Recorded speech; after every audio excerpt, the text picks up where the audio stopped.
Hey everyone and welcome, it's Gamer here for another video. Today we're looking at 5 things you didn't realise about Black Ops 4. I'm sure there'll be lots more things coming out once the full game releases, but right now I'm going to be looking at some secret things that you guys probably didn't realise about Black Ops 4 in terms of the beta.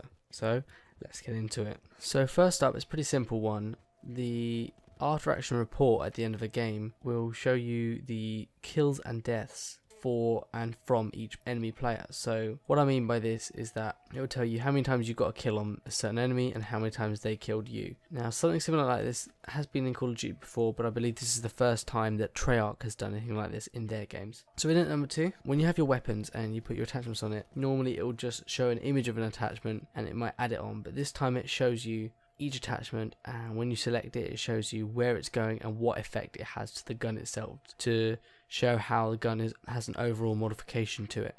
It then labels each part to just make it more realistic and you get a better feel for the weapons and for how they behave. So for number 3, this is something a little bit different. I don't believe we've ever seen this before, but for certain objective modes, domination being an example here, there may be others I don't know, but for certain objective modes, Black Ops 4 will tell you your contribution towards an objective. So for example, I'm on domination here and I've captured point B with my friendlies, and it's told me once we captured it that I contributed 63%. So what that means is it's telling me that, hey, 63% of the flag was captured by you, or the domination point, whatever you want to call it, it was captured by you. So it gives you an overall idea of how much effort you're contributing towards a certain objective.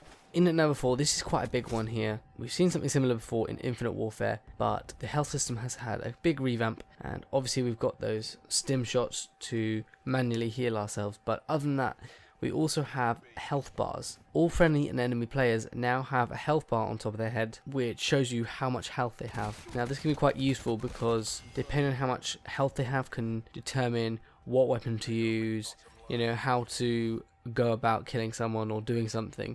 It's quite useful actually, as opposed to just seeing the body, and I expect it will also be quite useful for testing weapons and stuff like that. The other cool thing to go alongside this is that you have your own health bar in the bottom left hand corner of the screen, meaning that you can always see how much health you've got, which is something new, and it's useful to know, like, okay, I've only got 30 health, I need to heal myself and wait for a bit until my health goes up before I can run back into the fight, that kind of thing. So I always find that quite helpful in gunfights. So the number 5 is something which is kind of a bit underrated and no one's really talked about it as far as I'm aware, and that's the fact that we have tactical rifles in the game. So when I went on to look at all the different classes and weapons, I expected there to be a shotguns tab, but I couldn't see it and I was a bit confused. Instead we have this tactical rifles tab. Now these rifles are kind of like a mix between assault rifles and snipers, so kind of like the marksman rifle from Ghosts. You'll find, however, that once you go to the secondaries tab, that this is the place where shotguns live. So they're no longer a primary, you have to select it as a secondary, kind of like it was in Modern Warfare 2.